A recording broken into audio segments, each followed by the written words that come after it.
this magic moment, so different and so new, was like any other,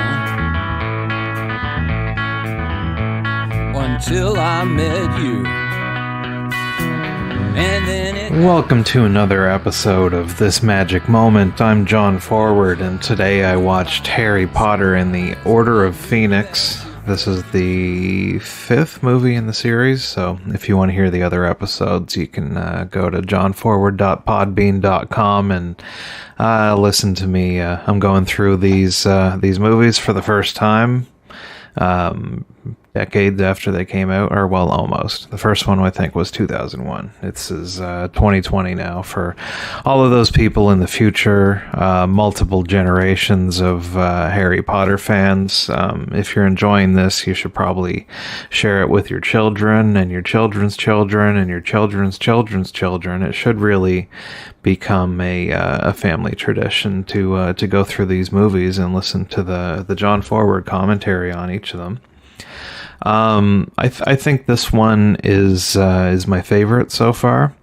Parts of it almost seem like it was made for me. It amped up the horror elements a bit in this one. It's a little scarier at some point, and it's also got a pretty strong anti-authoritarian message. It's almost there's like a secret group of anarchists trying to take down the magical government from within the Harry Potter universe. So this is firing on all cylinders for me. We did get back after a bit of an absence in part 4. They didn't show Harry's aunt and uncle and cousin who hate his guts, but he still has to live with them for some reason. They weren't in the last movie, but we get abusive home life back here again.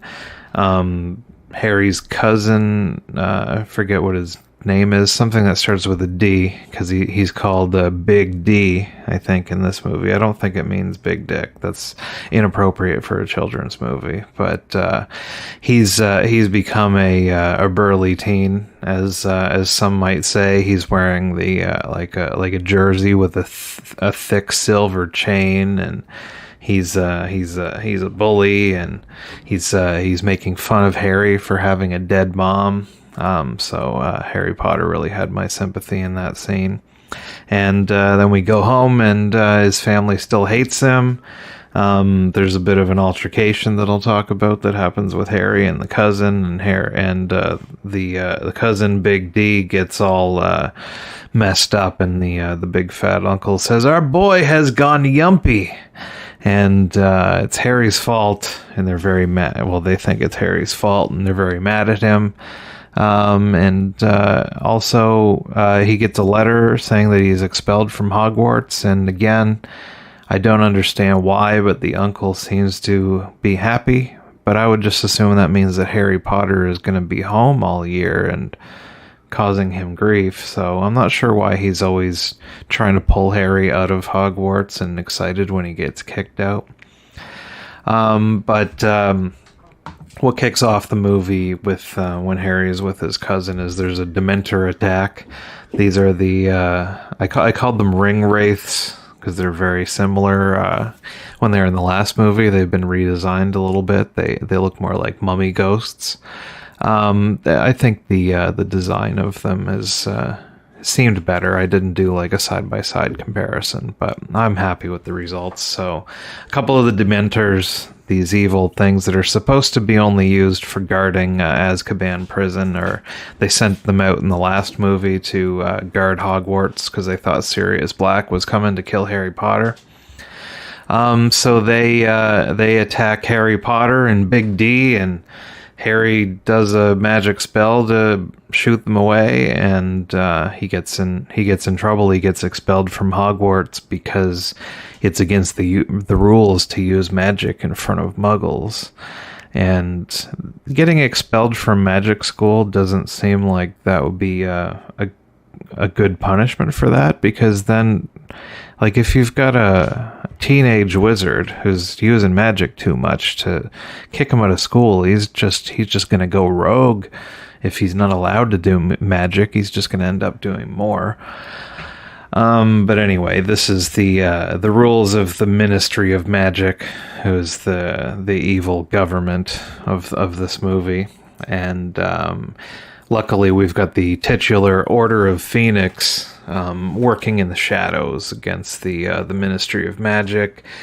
Sirius Black is in there, Professor Moody from the last movie, and some other people are part of the Order of Phoenix. And I enjoyed the reveal. They went to like an apartment building, and Professor Moody does a spell, and kind of, it's hard to describe, but they make the building expand so that it's got like another row of apartments. That's where they hang out, the Order of Phoenix. So anyway, Harry Potter is whisked away to the Order of Phoenix because they're very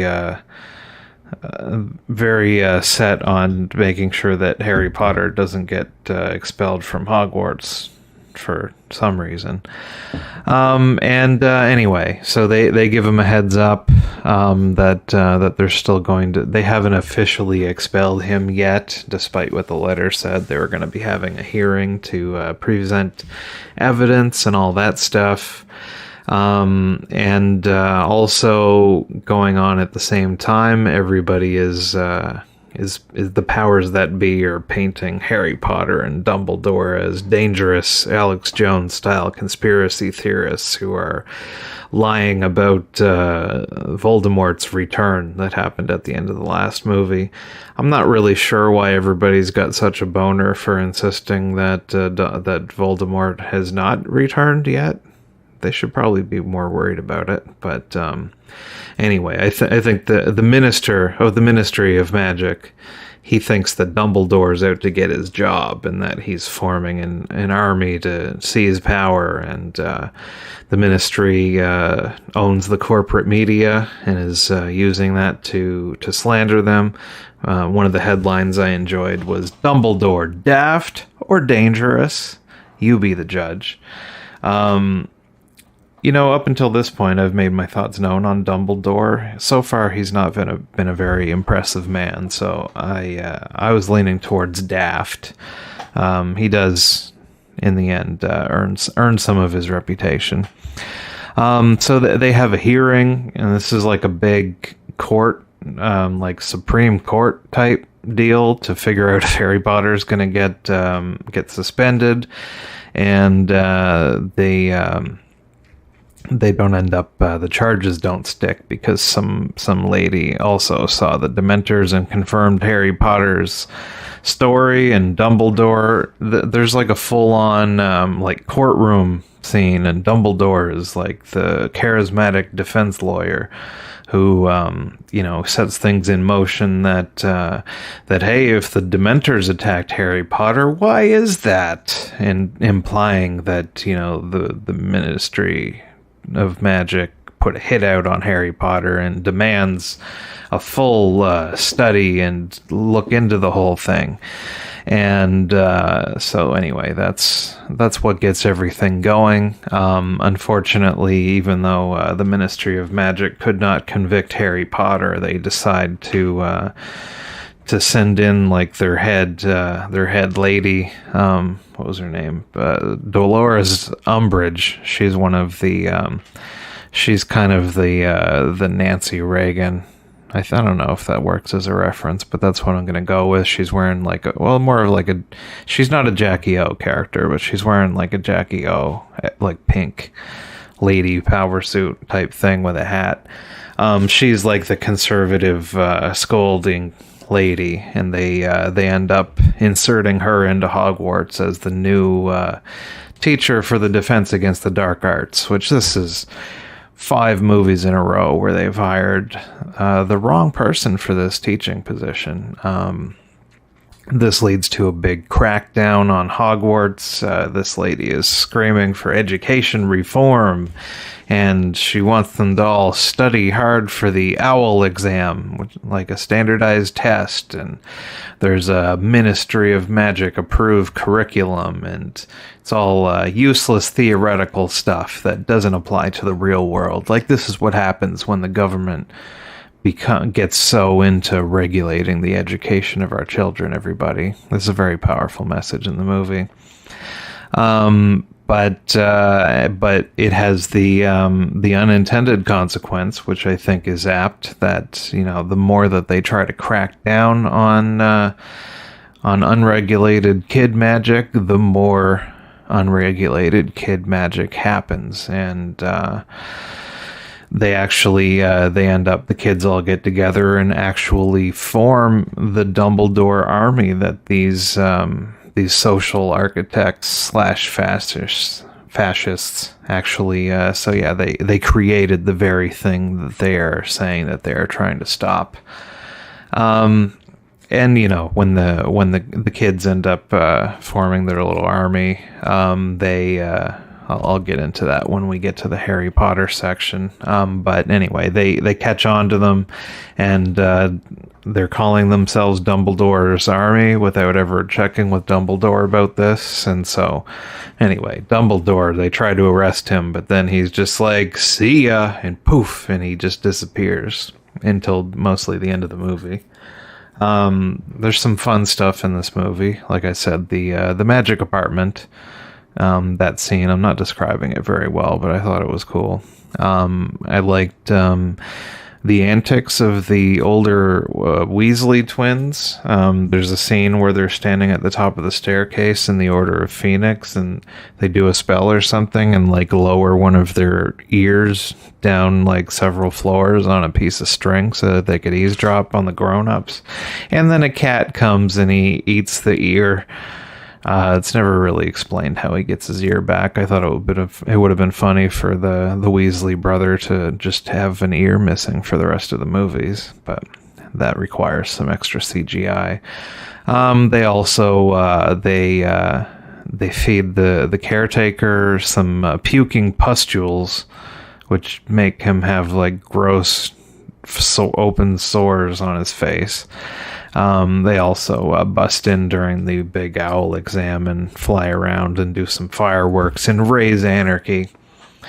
I like a lot of the Voldemort stuff in this movie. I especially like the scene early on where Harry Potter's kind of seeing visions. They're at the train station, and Voldemort just kind of appears to him and cocks his head kind of funny to the side. They kind of make Voldemort be kind of like a Freddy Krueger type thing. Early on, I'm picturing in the first Nightmare on Elm Street movie and a lot of the ones that followed, kind of the early scenes before Freddy starts killing people, but just keeps, planting himself in their dreams and their thoughts just as a vaguely menacing figure that's not really explained. Not a lot of great comedy in this movie. There was a couple of good things in the last one, particularly Harry Potter spitting out his juice in the last one, and there was a thing with the reporter. These movies are very against mainstream media. I'm just realizing that's been a theme for the last two movies. There is one, I think this must have been an on-purpose joke, but during Dolores Umbridge's crackdown on Hogwarts, and she's going around and she measures Warwick Davis's character, who's still inexplicably younger in this movie. I don't think they're ever going to explain it. Measuring him, he's a little person, just to see if that. And then as they're measuring his height, they cut to another scene of her demanding that somebody give just a teensy tiny prophecy. Hilarious stuff. We've got some new characters. Mostly the only new character is Dolores Umbridge, which I looked up. I have an idea of what the word umbrage means, but I wasn't sure, so I looked it up, and it means an offense or an annoyance. Which, this character is offended and annoyed, so that works. She was on the I don't know if you call it a jury, but she was on the people that raised their hand to convict Harry Potter after the hearing. She's very big on blind loyalty to the Ministry of Magic. She's got animated cat plates hanging on the wall in her office. She's always scolding everybody about having different ideas, and she doesn't want anybody using magic, even though they're all magic people. She brings in the standardized exams, and she wants to crack down on Hogwarts. She's got a more authoritarian discipline. She's making Harry Potter write lines, which I kind of forgot was a thing. I don't know if they do that anymore. I know when I was a kid, like, aside from like the Bart Simpson on the chalkboard, that's still there. But I remember having to write lines when I was a kid, and they would just tell you a sentence like, "I won't be a bad boy," and you have to write it down 100 times, which was always a stupid punishment. It never really bothered me. But anyway, so they're making Harry Potter, right? His line is, "I shall not tell lies," which, because they're saying that he's lying about Voldemort coming back for some reason. But when he writes a line, she gives him like a magic, quill to write it with, and it ends up like carving "I will not tell lie" in his hands. So like physically abusing these children. She threatens to use some kind of illegal torture curse technique later on to get some answers out of somebody. She goes full Jack Bauer on these people. She does get her comeuppance later. She gets grabbed by a bunch of centaurs in the woods who are mad because the ministry is regulating their actions and territory, and they don't like it. She gets taken away by them, and as she's being pulled off into the woods to have ungodly things done to her, she pleads with Harry Potter, "Please tell them I mean no harm." And Harry Potter, just cold as a motherfucker, says, "I must tell no lies," and just lets her get dragged away. So that was a pretty good callback. We've got another dumb flying scene, which I've discussed. I think these are mandatory in the movies. They hop on some dragon things to fly to London, and there's an extended scene with, with the sweeping orchestral music and everybody flying around and and like looking at each other and smiling like, "This is so fun, isn't it?" And I'm against flying for the sake of flying scenes in these movies. I'm standing strong. I feel like there was another one, but I don't remember what it was. No Quidditch game in this one, which I'm happy for. I don't know if Quidditch continues in the book. It doesn't really make any sense in the context of this, although you would think, with the education reform and crackdown, that they would want to try to funnel people into sports as kind of an outlet for for their rebellions, I guess. But no Quidditch game. We get some of our previous characters coming back. Professor Moody, who I liked in the last one, although he was an imposter the whole time and was actually David Tennant, the bad guy.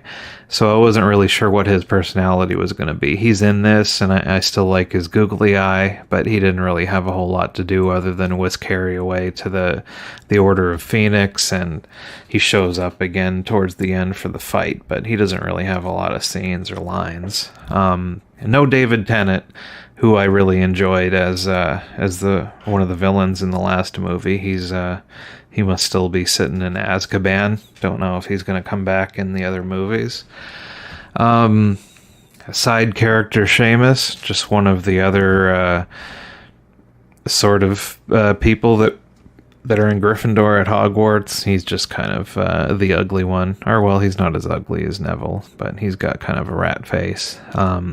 He sticks around to he's mad at Harry because he's been manipulated by the mainstream media that's tarnishing the good name of Harry Potter. And he's like, "My mom read in the paper that you're bad, so I think you're bad." But anyway, he's just like, "Sorry, dude." A little while later, doesn't really have any stakes. We got Sirius Black, who was the fake villain from the last movie. He's winking at Harry very creepily throughout this movie. That was weird. Also kind of pulls him aside, like, oh, I couldn't not see you off when he's going back to school or something. It was very creepy. He does make another appearance talking in the Gryffindor fireplace. It's a different effect.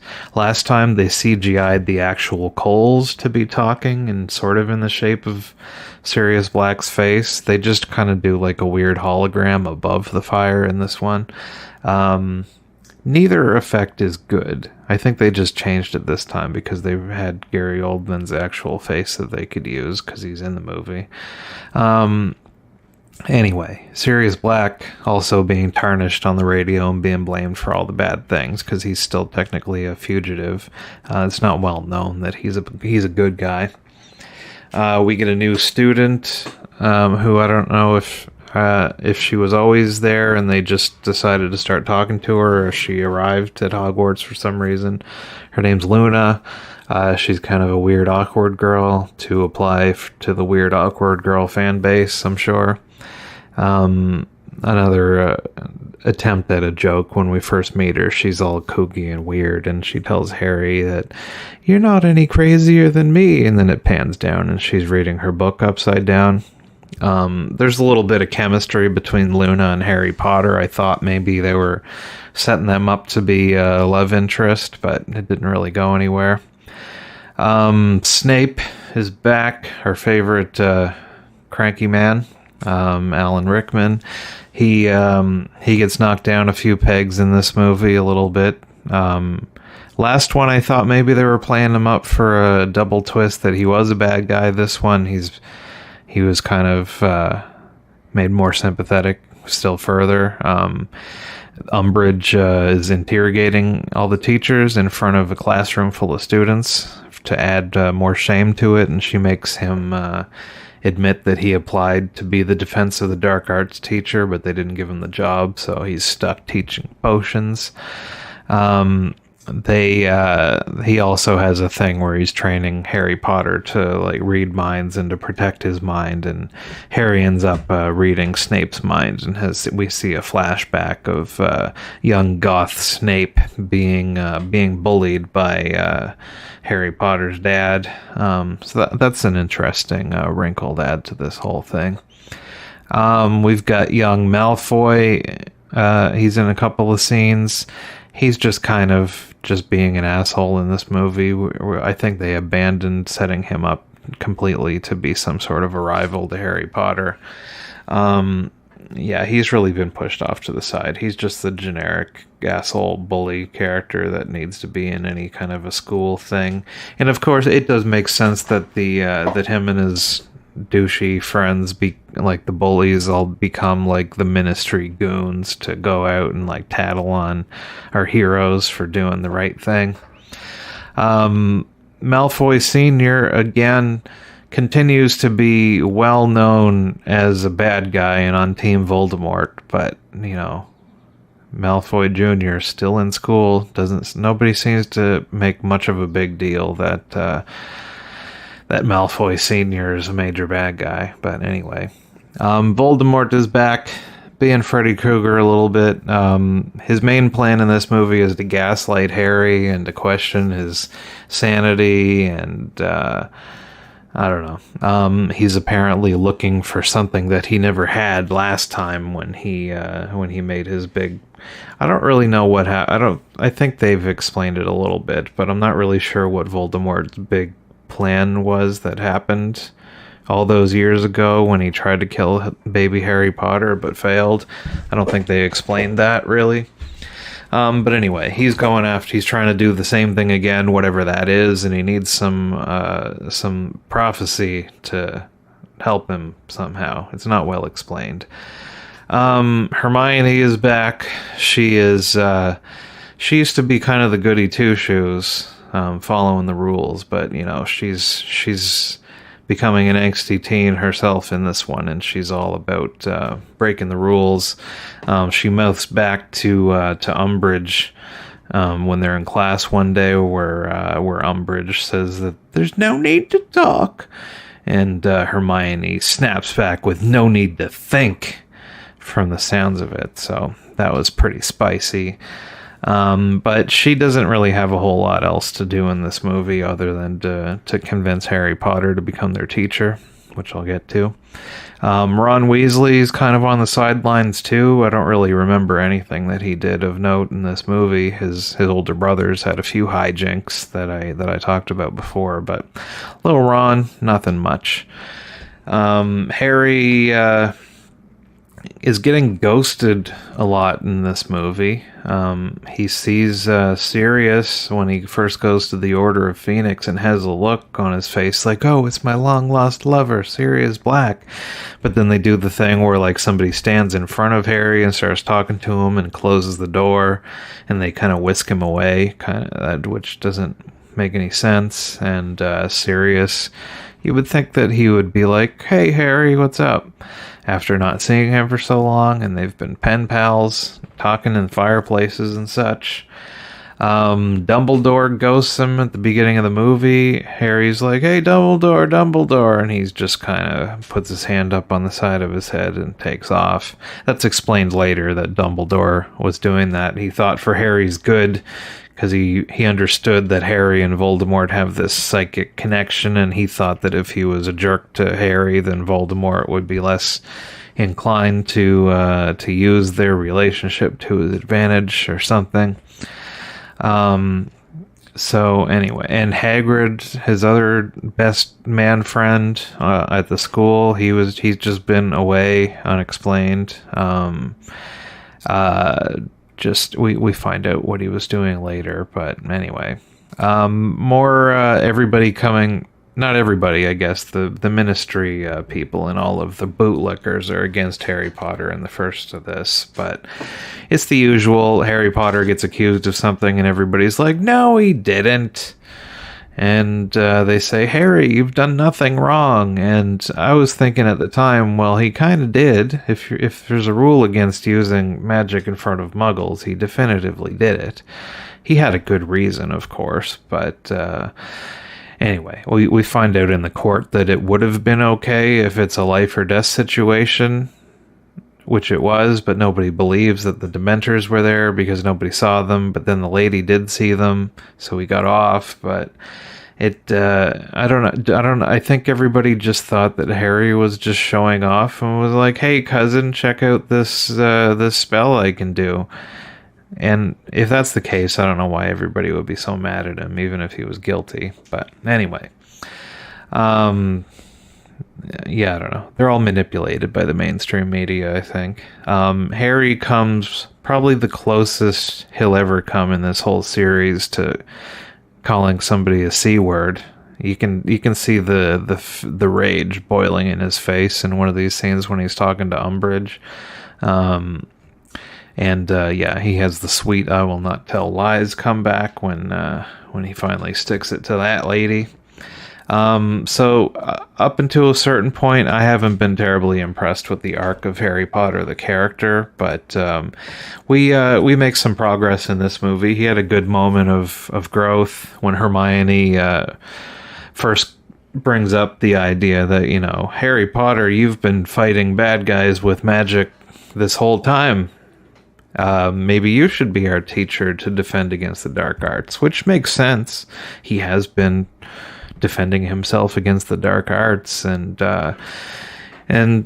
she makes a big thing like, Harry Potter, you're a hero and you've done all this stuff. And Harry has a good moment of humility where he admits that he never really knew what he was doing and that he was mostly just succeeding with a lot of help, and usually with the help of other people, which is very true. So I was impressed that Harry could admit that to himself and to everybody else, and I think that really won me over. That humility, I think, made him a great teacher. I think we've talked about the teaching methods used throughout these various movies, and there's a lot of kind of textbook, hey, what's the definition of this? And Hermione raises her hand and rattles off the textbook definition. Harry's more hands-on, and he's helping, and he's letting the students work at their own pace, and he's there as a facilitator instead of like the person in front of the room, which I think is more pedagogically sound. And that's a good balance to like the evil Umbridge lady who's bringing in her her standardized tests and all theoretical stuff and nothing useful in the real world. So that's good. And he has kind of the, he's, as his connection to Voldemort getting stronger, he doesn't really do the thing where his scar hurts in this movie for some reason. He is kind of seeing things through Voldemort's eyes. Like he sees Voldemort in snake form have a pretty gruesome snake bite attack against Ron Weasley's dad. That would be a pretty scary scene for a kid, I think. So Harry has the kind of, well, what if I'm just as bad as Voldemort? What if I'm going to turn into a bad guy? Oh my god. And everybody's like, everybody's a little bit good and a little bit bad, Harry Potter. It's which impulses you act on, which I think is a good message. Daniel Radcliffe, I've got no complaints about his acting in this movie. All of the previous movies have had several scenes that made me roll my eyes, but I don't know. They must have just decided that he's really bad at play acting, that his scar hurts. Maybe that's why they stopped doing it in this movie, but no complaints. Young feller, he's really stepping up, stepping into the role. The last movie, as I mentioned, had a very long teen romance section, which I did not appreciate. There's a little bit in this movie, but not nearly as much. Harry Potter's crush from the last movie is there, and like he runs into her when he first gets to Hogwarts, and then she immediately rides off in a carriage, ghosting him again, like all the men in his life. Later on, him and his girlfriend crush kind of have like a gross, sloppy teen kissing session, it made me uncomfortable. Also, they're making out right in front of dead Robert Pattinson's picture that's hanging on a mirror, and she was like his date for the big dance in the last movie, so that she's making out with Harry Potter in front of his animated picture of a dead guy is a little weird. But yeah, Harry does, aside from making out with this chick and being a little bit awkward at the beginning, he doesn't seem terribly into this girl. After they've shared their first kiss, like the next scene, he takes off immediately and like runs full speed towards Hagrid when they find out that he's back. I mean, teenage boy just had his first kiss. Like, oh, my big burly hairy man friend is back. Never mind you, person that lets me kiss you. Like, that's not how a teenage boy works. I also in the scene where Snape and Harry are doing their mind meld thing, Snape could see Harry's thoughts and memories, and again, for a teenage boy who just had his first kiss, Snape didn't really see any of the salacious filth that probably would be in a real life Harry Potter's mind at that point in his life. But yeah, that would have changed the rating of the movie significantly. But yeah, anyway, at one point when they're having their secret Harry Potter led magic classes, the girlfriend ends up selling them out and tattling and telling the Slytherin goons where they're at, and they tell Umbridge, who blows a hole in the wall and gets everybody in trouble. This is where Dumbledore gets arrested.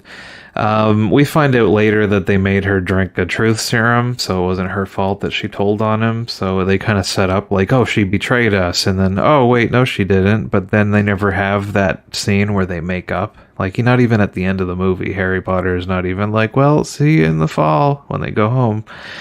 A little bit of a love connection between Hagrid's giant brother Grobby. He like, I think he has a thing for Hermione. He picks her up like King Kong, and Hermione has a really good strong scene where she stands up for herself in her own body autonomy and looks him in the eyes and says, "Put me down right now."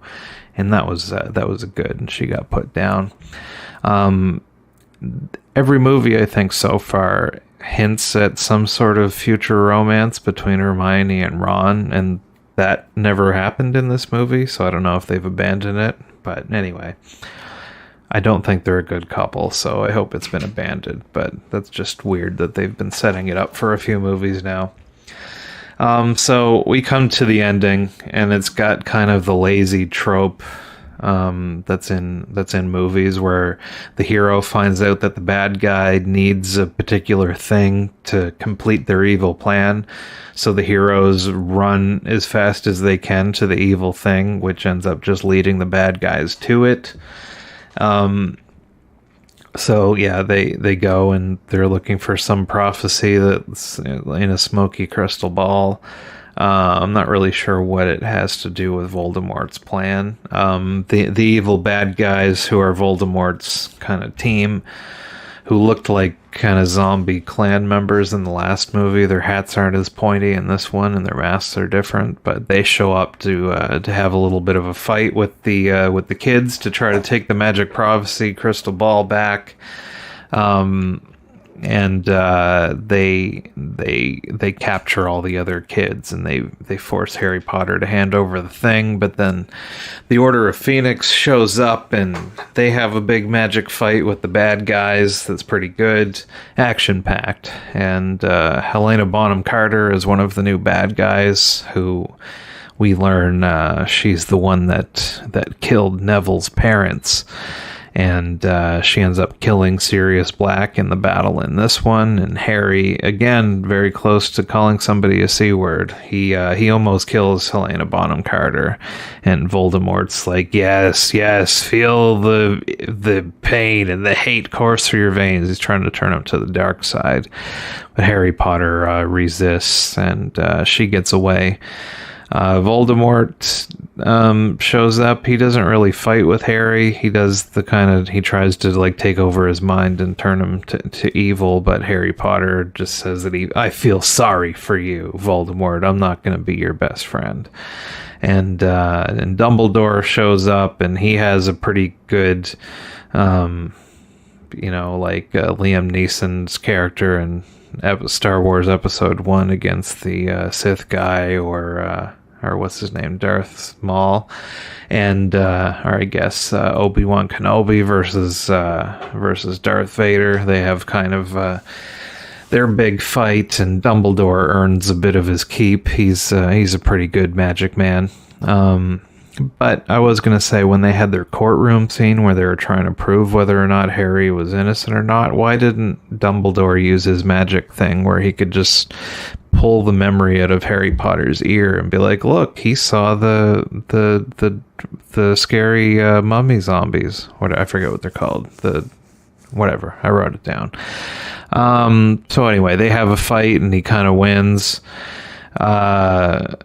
Yeah, he's still not dead. I thought this was where he was going to die. I thought that the Dumbledore death was going to happen earlier in the series, but we've got 3 more movies and it hasn't happened yet. This would have been a good time for it. We already killed Sirius Black earlier, though. You can't kill more than one big character in part 5 of 8. But Dumbledore beats him up. Harry Potter doesn't get taken over. We find out that only one of Harry Potter and Voldemort can live while the other one does. So they've been set up that one of the two is going to die at some point. We can guess which one. And then at the end of the movie, the Ministry Minister of Magic, he shows up, and just as Voldemort is leaving, and he's like, "Oh my God, it really is Voldemort." I thought that the Ministry was in on this whole conspiracy, and that they were just slandering Dumbledore to kind of help Voldemort somehow, but it turns out that they're just wildly incompetent. He shows up and he's like, "Oh, you were right," and they just reverse all of their rule changes. They throw that Umbridge lady right under the bus, and they just take back all of their bad ideas, which is not really something that happens when a government finds out that it was wrong about something. It's not really that big of a turnaround, that quick of a turnaround. It's not really how it works. So, but anyway, I don't know where it goes from here. Voldemort's still clearly in play. Hagrid went off to visit the Giants to try to get them on the side of fighting against Voldemort, which I'm not sure if his brother Grobby that we met was also a giant, or if he met giants and Grobby is just a big guy that is separate from the Giants, but I assume the Giants are going to come into this at some point.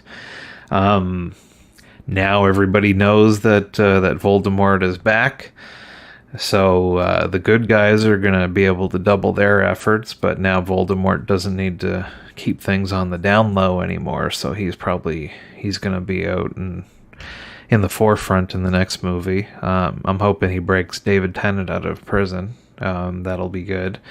But yeah, this is the best one yet. It's got some mild teen romance, but it was minimal, and the story's shaping up. The CGI is getting much better, and I'm looking forward to see what happens in the next one. So until then, this has been what's this called? This Magic Moment. We just did the Harry Potter and the Order of Phoenix. I don't know which one is part 6, but that's going to be the next episode, and you'll listen to it then. And again, you'll share it with your children, with your children's children, and your children's children's children, and so forth, for all of time. Necessary, mandatory listening for anybody going through the Harry Potter film series of any age, really. Anyway, I'm John Forward, and this is the show. Thanks for listening.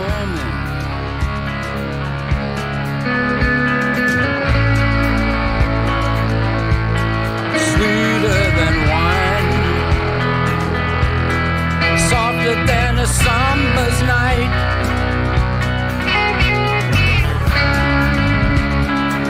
So please, baby, so please, save the last dance for me.